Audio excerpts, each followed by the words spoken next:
Jueves Santo de 2021. El joven Ángel de la Vera Cruz transitaba por las solitarias calles de la vallisoletana ciudad de Medina del Campo, mientras escuchaba de fondo el sonido de los tambores destemplados. Aquella noche, casi ya madrugada del viernes, hacía frío.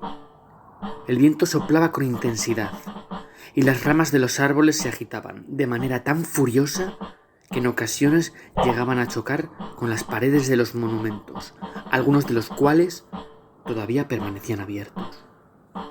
A la vez que la procesión llegaba a la Plaza Mayor, Ángel se dirigía hacia el que era su lugar de trabajo, el remodelado edificio de la Cruz Roja, que en otros años había formado parte de un asombroso complejo nobiliario propiedad del mayorazgo de Montalvo.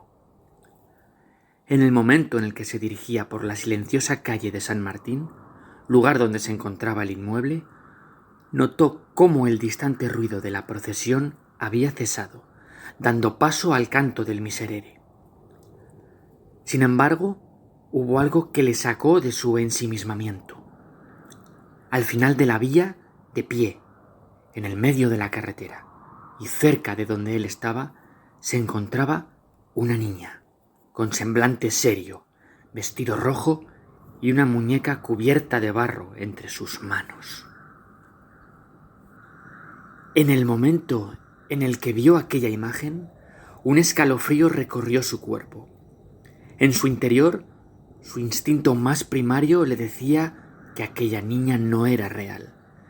Se quedó mirando al fondo de la calle, paralizado, con la mente en blanco, hasta que el ruido de las ramas de un árbol golpeando contra la ventana de madera de una de las casas hizo que pensara en la situación en la que se encontraba.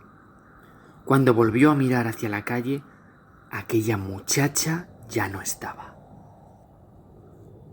Despacio, con el miedo todavía en el cuerpo, se dirigió hacia su destino. Llegó a él y con las manos temblorosas buscó las llaves de aquella casa. Con la respiración un tanto nerviosa, introdujo la llave. Giró la cerradura. Abrió la puerta y entró en aquel edificio que se había transformado en algo absolutamente distinto al que había dejado el día antes de acabar su jornada laboral. En la planta de abajo, solitarios, un sofá y una televisión todavía encendida habían sustituido a la mesa y la silla que eran su refugio de escritura nocturno. Además, el farol que le servía de iluminación había sido sustituido por una lámpara eléctrica. Las puertas que daban lugar al patio no eran de madera, sino que eran de cristal, y las cortinas, casi transparentes, permitían ver aquella estancia, aquella madrugada llena de sombras. Al dirigirse hacia allí, con intención de correr esas cortinas, descubrió, otra vez, a la niña de la calle, observándolo desde el interior del patio. Entonces notó un fuerte dolor en el interior de su cabeza. Acto seguido se desmayó. Cuando Ángel de la Vera Cruz despertó, descubrió que todavía se encontraba en el interior de su casa.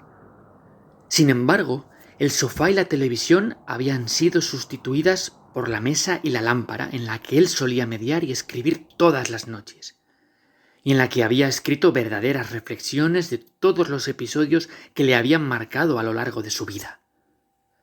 Y aquella niña se encontraba delante de él, con un semblante que parecía traído del mismísimo infierno, sentada en la escalera que dirigía a la parte de arriba donde se encontraban las habitaciones, con su vestido rojo y su muñeca llena de barro mientras observaba atentamente a su huésped con una mirada que era mezcla de miedo y de ira. Ángel no sabía el tiempo que había pasado, dormido o inconsciente. Solo recordaba sentir un dolor en su cabeza y nada más.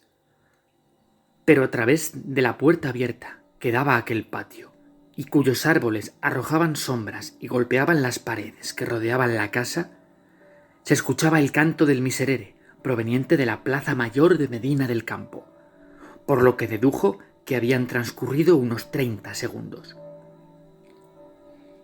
Ángel intentó levantarse lo más rápido posible, sin dejar de mirar a aquella niña, pero no podía.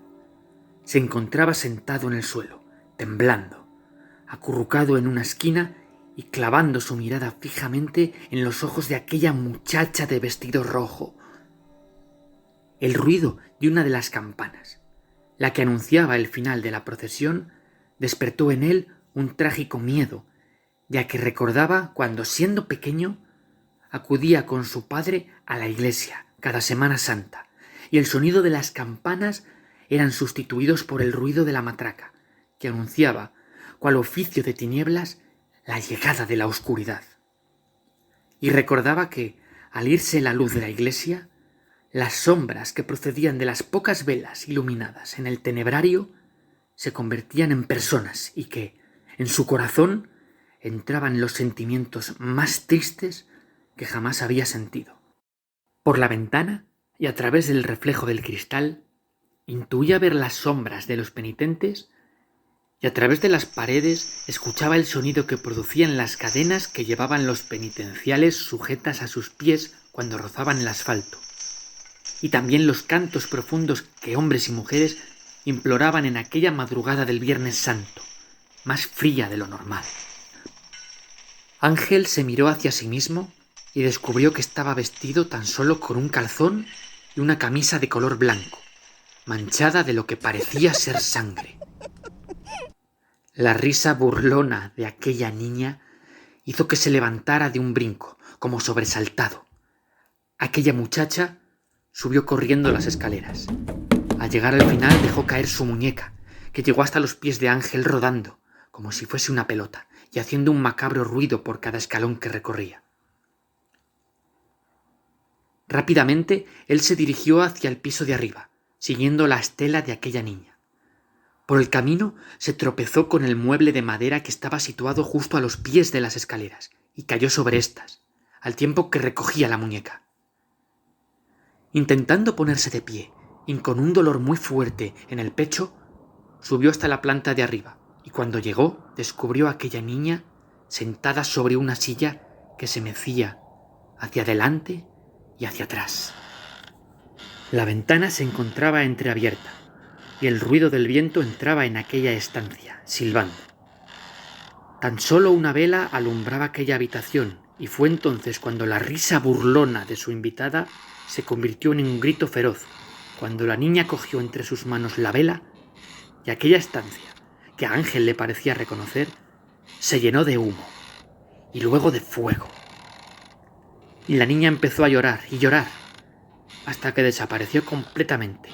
Y fue entonces cuando se dio cuenta que las manchas de barro de la muñeca no eran lo que parecía, sino que eran los restos de humo calcinando aquel juguete que, como por arte de magia, se convirtió en cenizas en sus propias manos.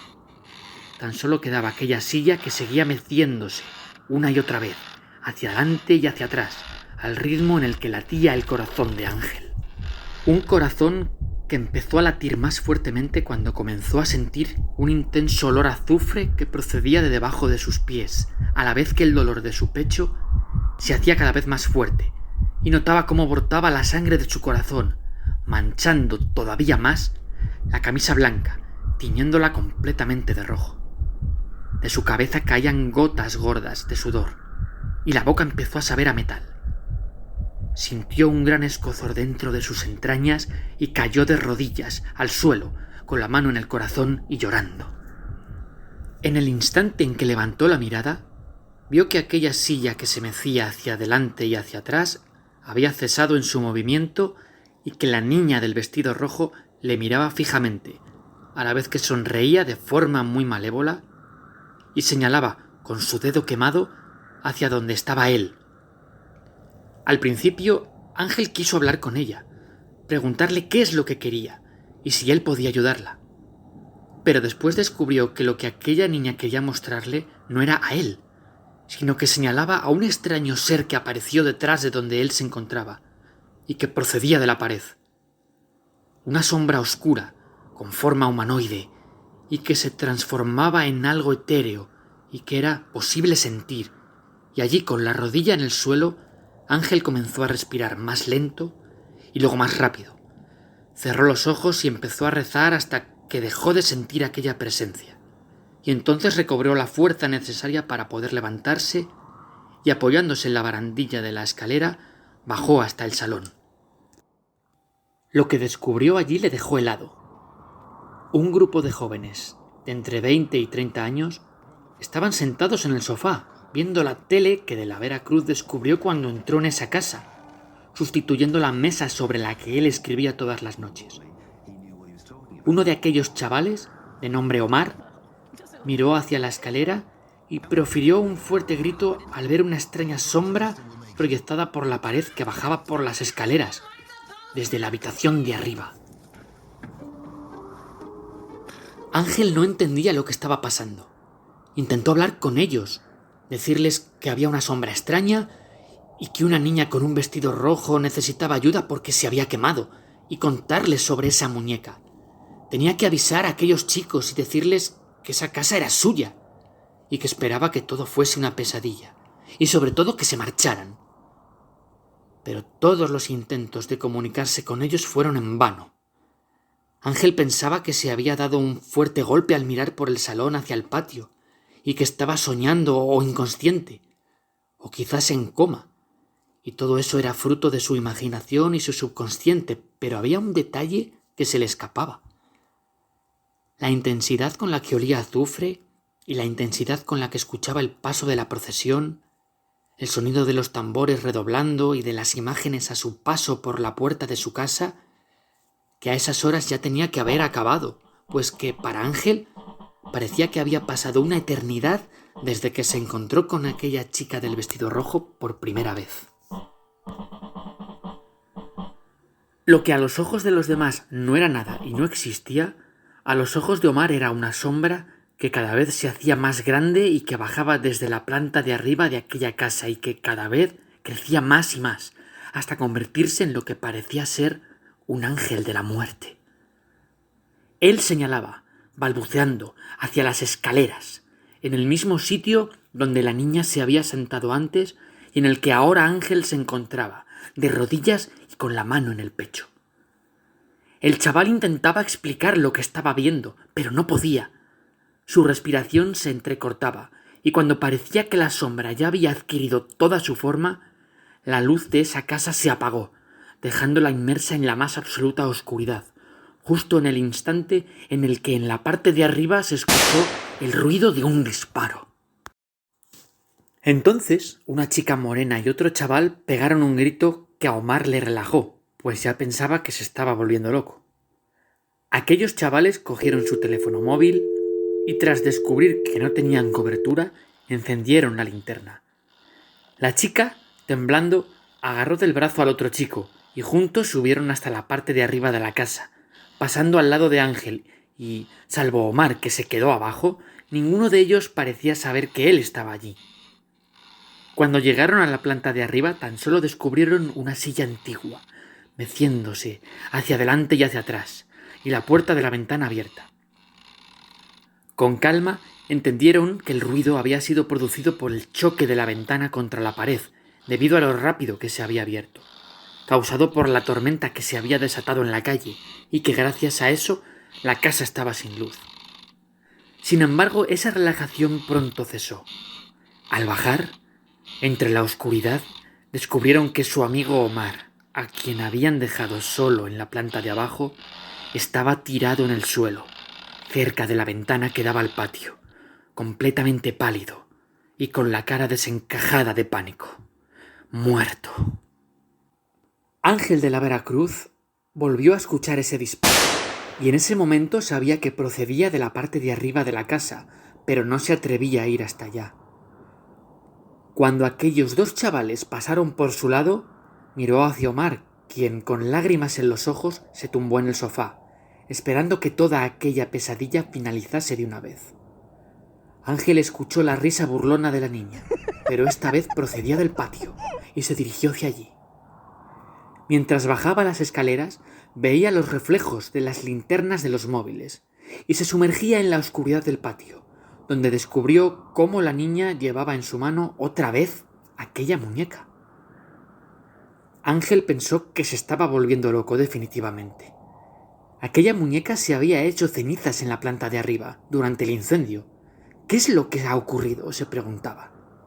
La niña señalaba hacia la habitación, y Ángel, como alma que lleva el diablo, salió hacia el centro del patio y miró hacia donde aquella muchacha indicaba. Allí arriba podía contemplar una sombra negra, con forma humana, que llevaba en sus manos una pistola y que disparó. También vio cómo la persona a la que disparaba caía desde la ventana hasta el suelo. Ángel corrió para socorrer a aquel pobre hombre que estaba tendido, boca abajo en el césped, pero cuando le dio la vuelta, profirió un angustioso grito y pegó un salto hacia atrás, cayendo al suelo. Aquel hombre era él. Y la niña, como sabiendo lo que pensaba Ángel, empezó a reír y reír, y su risa se volvía cada vez más intensa y más macabra. Lo que empezó siendo una risa típica de una niña de su edad se convirtió en un gruñido malévolo, como si fuese emitido por el mismísimo Lucifer.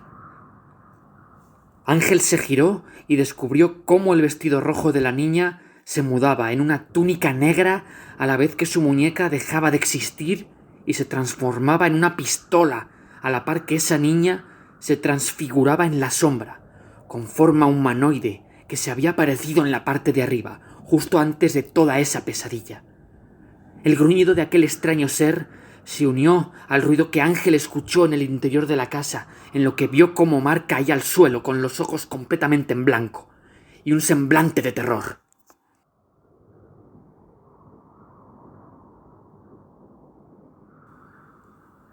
Omar se encontraba tumbado en el sofá, temblando de miedo.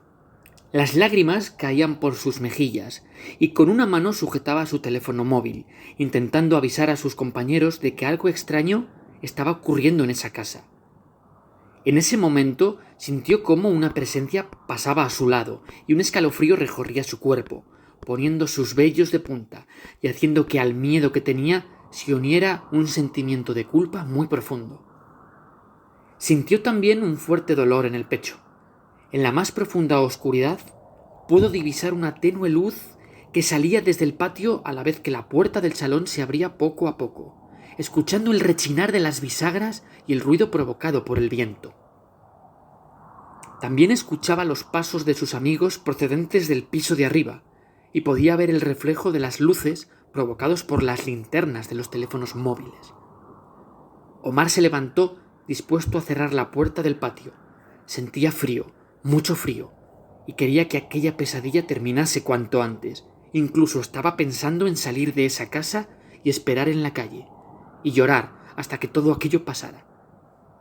Pero según llegó al patio, descubrió a una niña con vestido rojo que estaba enfrente de él y que sonreía de una forma muy malévola, casi demoníaca. La niña sujetaba en su mano una muñeca y su sombra se proyectaba en la pared. Pero había algo extraño. Su sombra no era la de una niña, sino que tenía forma de un hombre alto que sujetaba una pistola. Mientras contemplaba horrorizado aquella figura, pudo contemplar cómo del piso de arriba caía un cuerpo, justo a sus pies. Escuchó el ruido que hizo ese objeto al caer, y justo después un grito muy profundo, procedente del mismísimo infierno. Y fue entonces cuando la risa de la niña se convirtió en un gruñido fuerte. Omar, rezando para sí mismo, cerró los ojos, hasta que dejó de escuchar aquel gruñido, para descubrir con horror que al abrir los ojos estaba cara a cara con un señor que vestía de calzones y una camisa blanca, teñida de sangre que emanaba de su propio pecho. El pelo de aquel hombre era moreno, y debajo de sus ojos se podían contemplar ojeras y una tez absolutamente pálida. Omar intentó gritar, pero empezó a notar una fuerte presión en el pecho, cómo sus manos se entumían y caía al suelo.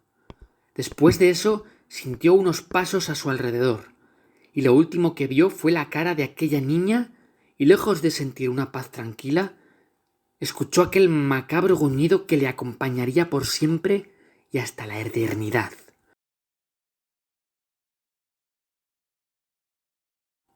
Cuando se encontraron el cuerpo de Omar sin vida, ninguno de ellos supo cómo reaccionar. Todo había pasado absolutamente rápido, y con las linternas todavía encendidas pudieron ver cómo su cuerpo empezaba a ponerse frío y rígido, a la vez que observaban a su amigo con la cara desencajada y una mueca de profundo horror. Fuera, mientras la tormenta se alejaba, pudieron escuchar el sonido de la torre de la colegiata, que marcaba las 3 de la mañana. Habían pasado más de 2 horas desde que habían vuelto a esa casa y empezado esa pesadilla. Mientras pensaban qué hacer, escucharon un gruñido que retumbó en todas las paredes del inmueble. Aquellos dos amigos miraron hacia la escalera, de donde parecía que procedía aquel sonido gutural, y mientras iluminaban con sus teléfonos, vieron como la sombra de un hombre alto bajaba por las escaleras y se paraba al final de las mismas, sin dejar de gruñir. Aquella sombra tenía en su mano una muñeca llena de hollín, y corriendo y emitiendo un fuerte gruñido, atravesó la puerta principal. Y todo pareció recobrar la normalidad. La luz volvió a encenderse, la televisión empezó a sonar, y los teléfonos recobraron la cobertura que habían perdido al inicio de la tormenta. El cuerpo sin vida de Omar estaba blanco, su pelo moreno se había convertido en gris, y parecía que había envejecido 50 años. Las puertas que unían el patio con la casa seguían abiertas. La tormenta había cesado. Pero no todo estaba como antes de aquella pesadilla.